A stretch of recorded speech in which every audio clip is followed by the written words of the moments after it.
Hello everyone, welcome to my channel Telecast TV. I'm Miracle Ngala.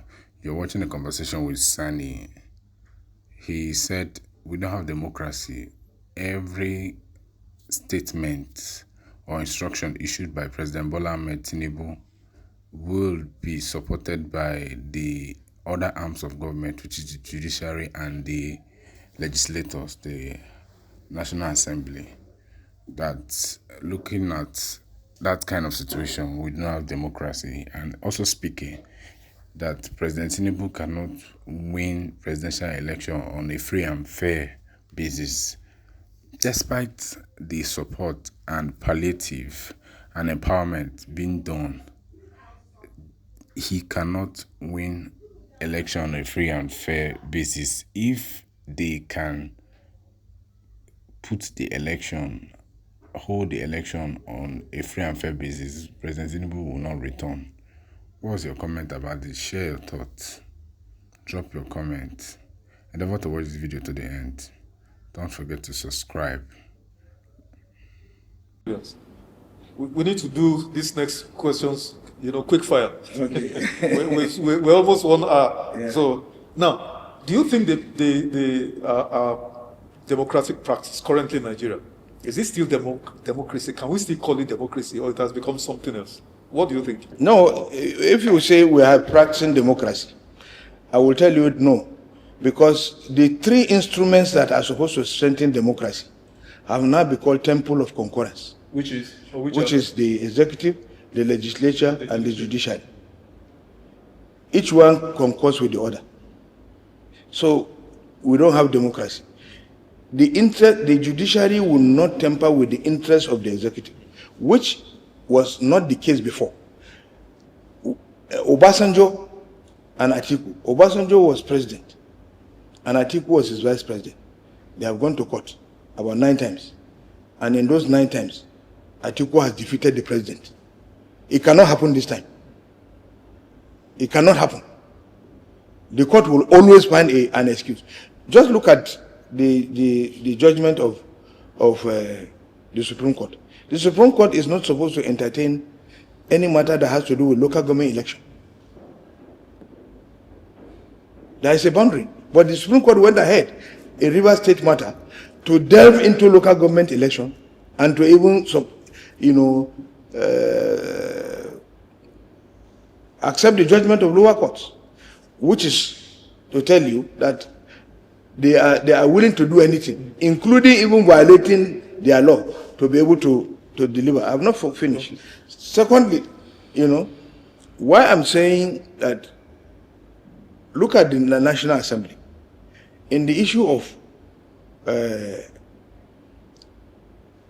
to ratify the state of emergency, the law clearly says that the House must dissolve into voting. It didn't say it should be voice vote. No, votes must be counted. But the 2 houses use voice vote because the House of Reps didn't even have the quorum to be able to do that. So they resorted to voice vote. The Senate could not have if there was a voting process, the Senate would have lost in the Senate. So how would you be able to say that democracy is being practiced the way it ought to be practiced? Now, in the face of all of this, compromised judiciary, silenced voices of opposition, this, hollowing out opposition parties and all of that, what is the hope for Nigerians generally? And where is Nigeria headed as this? You see, the opposition are not silent, but they have been forced to be silent. Why I say the opposition have been forced to be silent is that they have put problem in almost all the parties. Set fire inside them. Set fire inside them. So they are busy putting out fires. I will give you a latent example. Quick. Yes. NMPP, as it is now, they have 3 chairmen. 3? National chairmen. 3 national chairmen.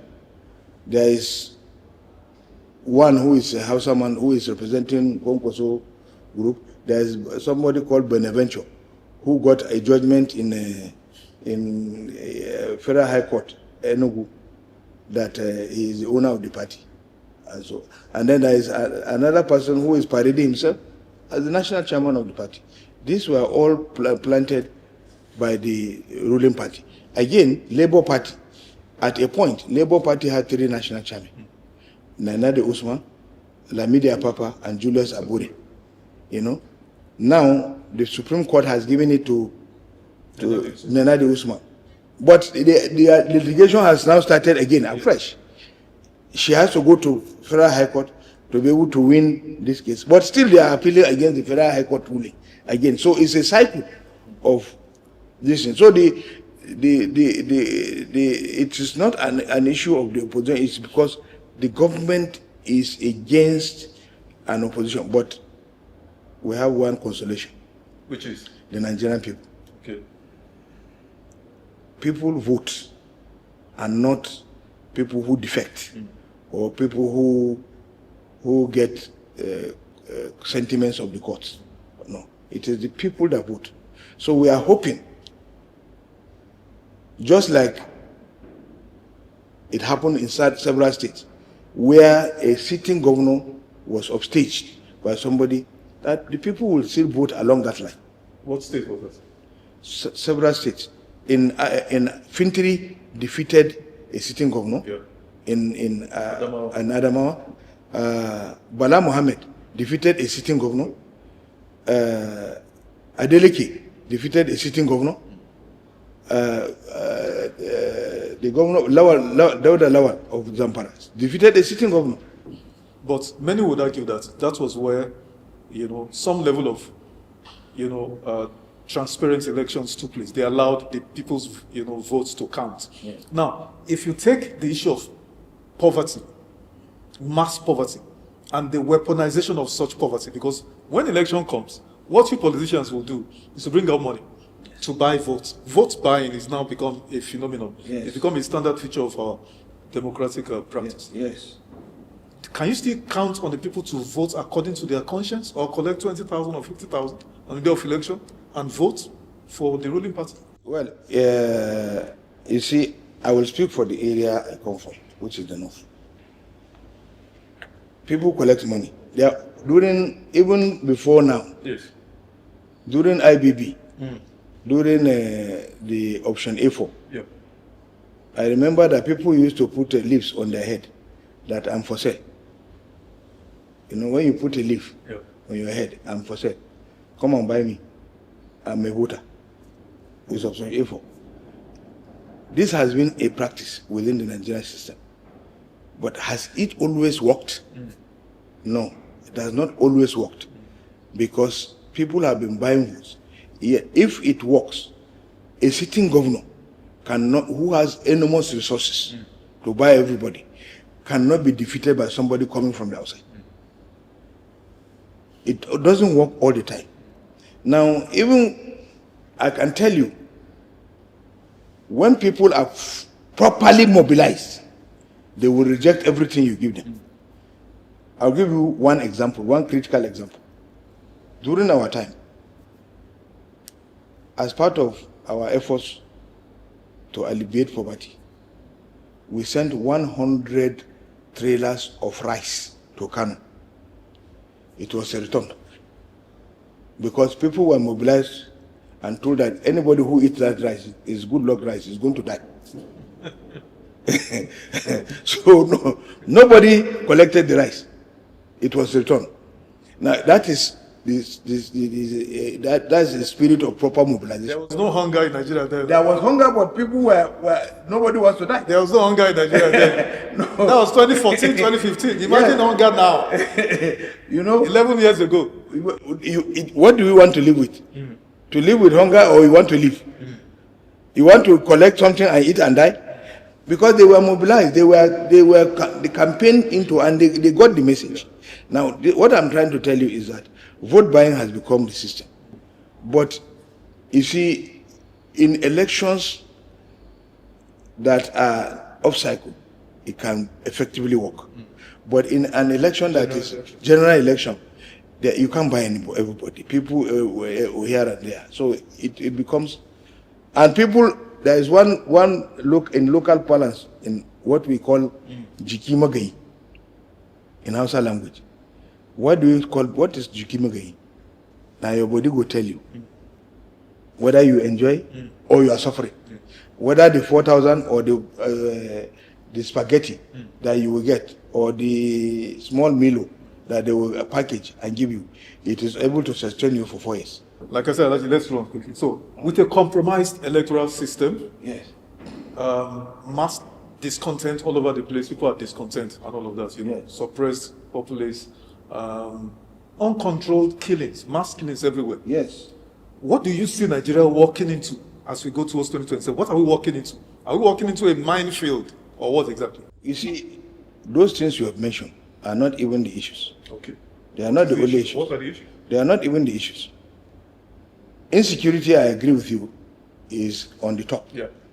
Because the spate of killings Yes. now is beyond comprehension. Absolutely. Now look at the Nigerian army itself.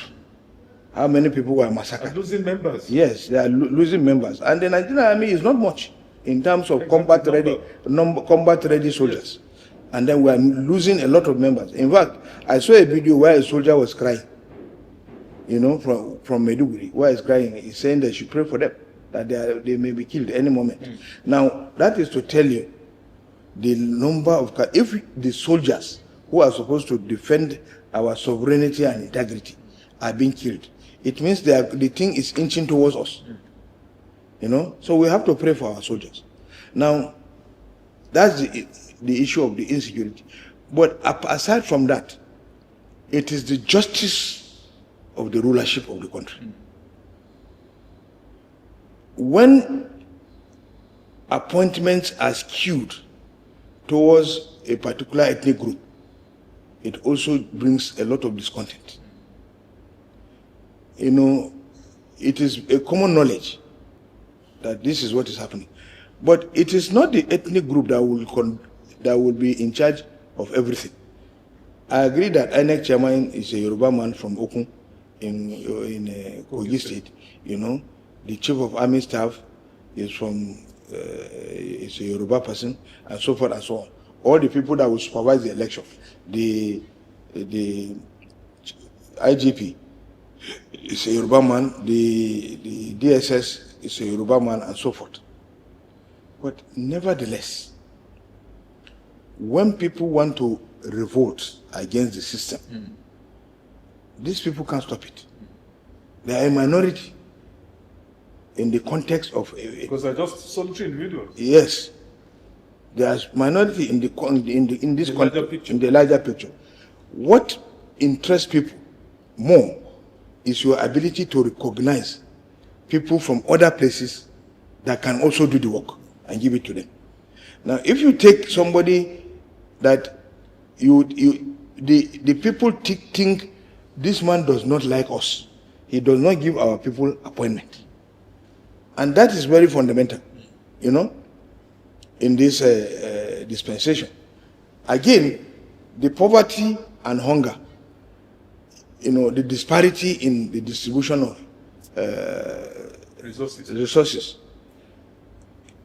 Even where contracts are supposed to be awarded, I can tell you without fear of any contradiction that half of the resources of Nigeria is being spent in Lagos. If you take the coastal road, for instance, which is 15 trillion, you take the super highway, which is about 2.8 trillion.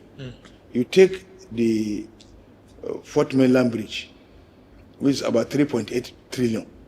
You take the renovation of the Third Mainland Bridge, which is about 3.6 trillion. So the which are 712 billion. Yeah, You know, look at the CCTV monitoring center, 40 billion.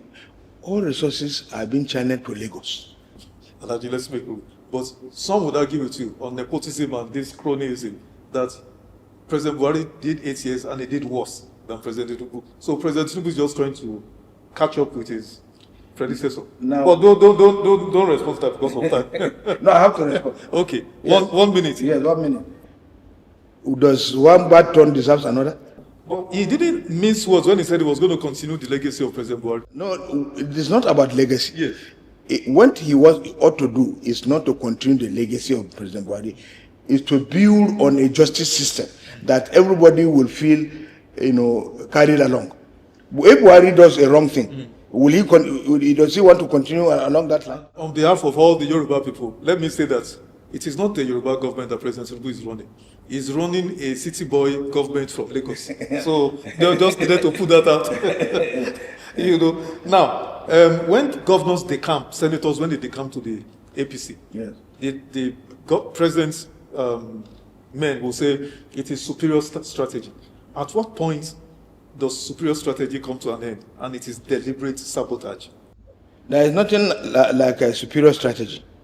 It is a way to kill multi-party democracy. When you talk about superior strategy, because you are giving them money, there are allegations of people being given money. If we don't even know it, at least the Zamfara governor, before he decamped to APC, has said so. He said he is aware that certain states are even being given, state governors are even being given 500 billion, but he was never given anything. Now he has decamped to get his own 500 billion. 500 billion. 500 billion. He has decamped to get his 500 billion. Now that is to tell you that that is not superior strategy. That is wasting of resources that belongs to the federal government, to Nigerians. That 500 billion will have created quite a number of schools, quite a number of roads renovated, and so many things will have been done with that 500 billion. But it's given to a governor to lure him into a political dynasty. Now, 2027 election, is President Tinubu making it? With everything we've said so far, is it already concluded? Is it won and lost already, even before one single vote? What he is working towards is not an election. He's working towards a coronation. He wants to be coronated as the president and commander-in-chief, knowing fully well that in a free and fair contest, if he gathers the whole governors and... That was actually the next question. That in a free, fair, credible election, can President Tinubu actually win? He cannot win. Don't forget that he came with 36% approval rating. And he was voted by less than 10% of the voters in Nigeria in 2023. So, and his popularity rating, as it is now, is low. Even if I have not done any scientific research to be able to establish it, but the pulse of the nation will tell you how the people perceive the administration. And his approval rating is very low. And so if an election that is free and fair is conducted, I can assure you that Tinubu cannot win that election. Okay, we need to ask you this one before we round up. Some opposition figures have been arrested and prosecuted for sundry crimes. Malami, former Attorney General, Abubakar Malami, is being tried for corruption. Former Governor of Kaduna State, Nasir El-Rufai, not just corruption charges, even state, security, borderline security issues, wiretapping and all of that, cyber crimes and all of that. So is this purely a case of suppressing opposition voices, or there are genuine cases of crime? Even if there are grounds for such, yes, the timing was very wrong, because this is an election period. Within an election period, you begin to capture but did you leave somebody who has allegedly committed a crime? Well, because it's election period. Yes, no. Even if when you don't have now, Malami left this thing, who was no longer this Attorney General. How many years ago? So it is only in this year that you have been able to establish that he has stolen money. No, it means that the essence of catching him this year is to put him behind bars, to stop him from funding his own political party, because he has joined an opposition party. If he had remained in APC, nothing would have happened to him. But since he has moved to an opposition party and they believe he has quite a number of watches that he can deploy, so let them put him behind bars. Now, Nasir El-Rufai has been a vocal critic of this administration. So when he was arrested, it was expected that he would be arrested. But his arrest will not stop him from talking, because he will naturally be out of. They cannot continue to detain him forever, and they cannot, kill his spirit. His spirit is still there. What he wants to do, he wants to do. He felt shortchanged, and he is using his own political influence to also undermine the government. Now, as Nigerians prepare to go, to the 2027 polls, with insecurity, hunger, deprivation, just general discontent across the land. If the polls do not go to the wishes of majority of Nigerians, what do we expect? Explosion, implosion, revolution? What do you expect? Well, Nigerians are very patient people. Is that not what has brought us where we are? Yes. Tolerating all sorts of bad behaviors? Yes. Nigerians are, but there is a limit. Okay. They tolerate people they love very much. But I don't think Tinubu's government has that benefit of being loved by Nigerians. Now, when Buhari was committing so many wrong things, Nigerians were the ones providing excuse for him. We were the ones in the opposition who were criticizing him, but they will provide excuse and say, leave him. He will not steal our money. He will do this. He will do that. He will do that. And at the end of the day, when he couldn't do anything and there was no visible achievement that you can say is traceable to Buhari, Nigerians, even the North that supported him, they were disappointed. I can remember the North left him the day Bello Turji arrested a vehicle on his way to Sokoto and burned all the people, including a pregnant woman, inside the bus. And they not said, no, this man, he can't do it. And so the North said he is incompetent. And we have always been shouting he's incompetent. We are not saying because we are Northerners we are supporting evil or we are supporting rubbish. Buhari was highly incompetent. We now came to discover that even when he was a military president, it was the effect of Idiagbon that was making the government very popular. So we felt he had missed Idiagbon, because if Idiagbon were around, he would have been his chief of staff. And if he was his chief of staff, he would have been guiding how he's doing things. But unfortunately, he lacked a companion that will help him to drive the narrative properly. When he was asked, why are you not employing people from other areas? He said, I've given them minister. This is something that is constitutional. Whether you like it or not, you must give them.